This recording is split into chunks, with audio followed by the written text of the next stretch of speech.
Students, जैसा कि आप सब जानते हैं कि सीबीएसई ने क्लास 12th के सिलेबस को 2 पार्ट्स में डिवाइड कर दिया है, टर्म 1 एंड टर्म 2।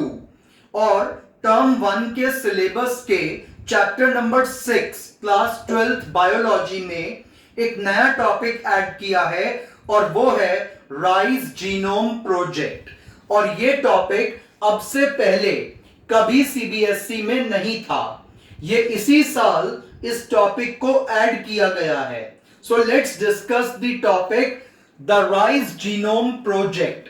और अगर मैं इसकी बात करूं तो राइस जो है it is edible starchy cereal grain. तो राइस जो है ये एक एडिबल ग्रेन है which is full of starch और it belongs to family Poaceae.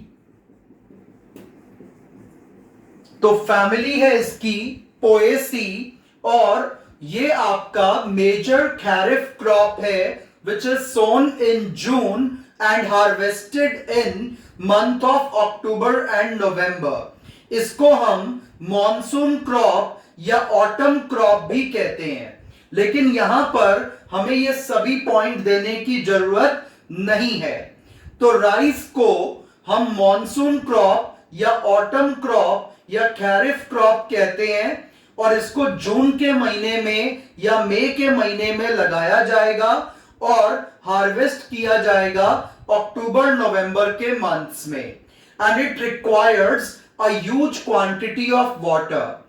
उसके अलावा इसका जो साइंटिफिक नेम है दैट इज ओराइजा सेटाइवा। सो इसका जो साइंटिफिक नेम है वो है ओराइजा सेटाइवा। तो आपको यहां पर साइंटिफिक नेम और फैमिली ये तो याद रखनी है, लेकिन ये खैरिफ क्रॉप है, ये सब चीजें ये ज्योग्राफी का पार्ट है, तो हमें यहां पर देने की जरूरत नहीं है। तो हम डिस्कस करते हैं अब राइज जीनोम प्रोजेक्ट की साइंटिफिक डिटेल्स को। So the first thing is इसका पूरा नाम है IRGSP, that is international rise genome sequencing project. इसको स्टार्ट किया गया था 1998 में और ये कंप्लीट हुआ 2002 के अंदर। So you can get the 1 mark question कि ये प्रोजेक्ट कब स्टार्ट हुआ। तो it has started in 1998 and it has completed in December 2002। तो ये दोनों शॉर्ट क्वेश्चंस आपको आ सकते हैं।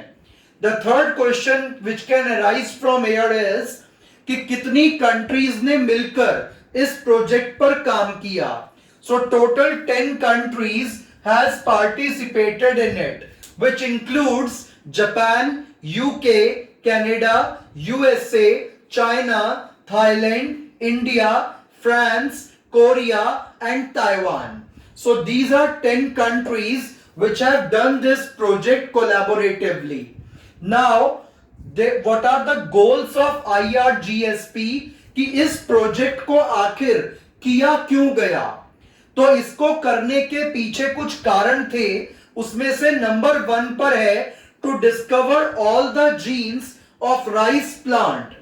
राइस के प्लांट में जितने भी जीन्स मिलते हैं उनको डिस्कवर करना था। To develop relationship among genes कि जीन्स में आपस में क्या रिलेशन है ये पता लगाना था। Third, to prepare the map based draft sequence, इसकी जेनेटिक मैपिंग करनी थी और इस इंफॉर्मेशन को स्टोर करना था और फ्यूचर एक्सपेरिमेंट और मैनिपुलेशंस में इसको काम में लाना था। तो आखिर ये प्रोजेक्ट किया क्यों गया, क्योंकि हमें राइस में मिलने वाले सभी जीन्स को ढूंढना था, उनके फंक्शंस को पता लगाना था, जीन्स के दूसरे जीन्स के साथ क्या रिलेशन है ये पता लगाना था, जेनेटिक मैपिंग करनी थी और इस इंफॉर्मेशन को स्टोर करके रखना था ताकि ये इंफॉर्मेशन फ्यूचर एक्सपेरिमेंट्स में काम आ पाए। सो दीज वर गोल्स और objectives of IRGSP. Now we have to study the findings कि आखिर ये किस किस जगह पे इसमें हमें क्या क्या बातें पता चली। तो पहली बात जो हमें पता चली इस प्रोजेक्ट को करने के बाद वो ये थी कि जो जीनोम का साइज है that is 420 MB and rice has smallest genome among the major cereals, कि राइस जो है उसका जीनोम साइज 420 MB है, वो सबसे छोटा जीनोम है इसके साथ के क्रॉप प्लांट्स के कंपैरिजन में।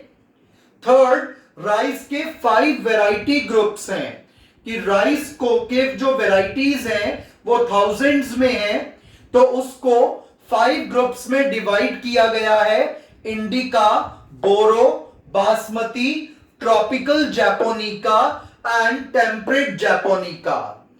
उसके बाद हमें पता चला that there are 389 million bases in rice DNA. The total number of genes are 37,544. तो आपको ये सारे डेटा याद करके जाने हैं। फर्स्ट डेटा कि इसका साइज कितना है 420 MB। सेकंड, इसका जीनोम सबसे छोटा माना जाता है इसके कंपैरिजन वालों के साथ। थर्ड, 5 वेराइटल ग्रुप्स हैं। फोर्थ, 389 मिलियन बेसिस हैं इसके डीएनए में। Then number of genes are 37,544। Single nucleotide polymorphism site जिनको SNPs कहते हैं, they are 18.9 million. Then polymorphic sites are 80,127। फिर ट्रांसपोसोम्स को जंपिंग जीन्स भी कहते हैं। They are repetitive DNA sequences which are capable to change their location, तो वो ट्रांसपोसोम्स होते हैं। तो उनका नंबर इसके पूरे डीएनए में 35% है, और अकेले क्रोमोसोम नंबर 8 में इसका 38% ट्रांसपोसोम पार्ट है, और क्रोमोसोम नंबर 12 में 38.3।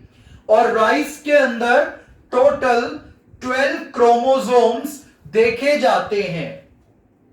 सो these data you have to remember. और इसका एप्लीकेशन कहां है, तो आप इसको राइस की ब्रीडिंग इंप्रूव करने में यूज कर सकते हैं। Nutritional value, seed quality, resistance to pest, इन सब जगह पे ये डेटा काम आ सकता है। उसके साथ साथ ये राइस प्लांट का इवोल्यूशन स्टडी करने में, उसका रिलेशन दूसरे और प्लांट्स के साथ एस्टैब्लिश करने में भी हेल्पफुल रहेगा। And third, it help to study the controlling functions in plant, कि जो जीन्स हैं उनका क्या फंक्शन है ये पता लगाने में भी मदद करेगा। So this was the basic of rice genome project. Now let's discuss it's next component. So the next component is tools used, that is BAC and PAC. तो इसको करने में हमने कौन से टूल्स यूज करे, that is bacterial artificial chromosome and P1 phage artificial chromosome. इसकी full form भी आपको यहां पर पूछी जा सकती है। तो अगर एक बार इसका क्विक रिवीजन करें तो इसमें हमें क्या क्या याद रखना है। ये प्रोजेक्ट कब स्टार्ट हुआ, 1998। कब कंप्लीट हुआ, दिसंबर 2002। कितनी कंट्रीज ने पार्टिसिपेट किया, 10। क्यों किया गया, क्योंकि इसमें हमें पता लगाना था कि राइस के प्लांट में कितने जीन्स होते हैं, उन जीन्स का क्या फंक्शन है और उनका क्या रिलेशन है अदर जीन्स के साथ, उसका एक जेनेटिक मैप तैयार करना था, और साथ साथ उस इंफॉर्मेशन को फ्यूचर एक्सपेरिमेंट में यूज करना था। और हमें क्या क्या पता चला कि राइस के जीनोम का साइज 420 MB है, ये one of the smallest genome है, और इसके अंदर 5 वेराइटल ग्रुप्स हैं, 389 मिलियन बेसेस हैं, number of genes is 37544, SNP that is single nucleotide polymorphism 18.9 million, polymorphic sites 80,127, transposons और जंपिंग जीन्स 35%, और सबसे ज्यादा ट्रांसपोजोन क्रोमोसोम नंबर 8 और 12 में मिलते हैं। इसके क्या क्या यूजेस हो सकते हैं और इसमें कौन से टूल्स यूज करे गए जेनेटिक इंजीनियरिंग के, number 1 BAC and number 2 PAC. So this was all about the RISE Genome Project. Thank you.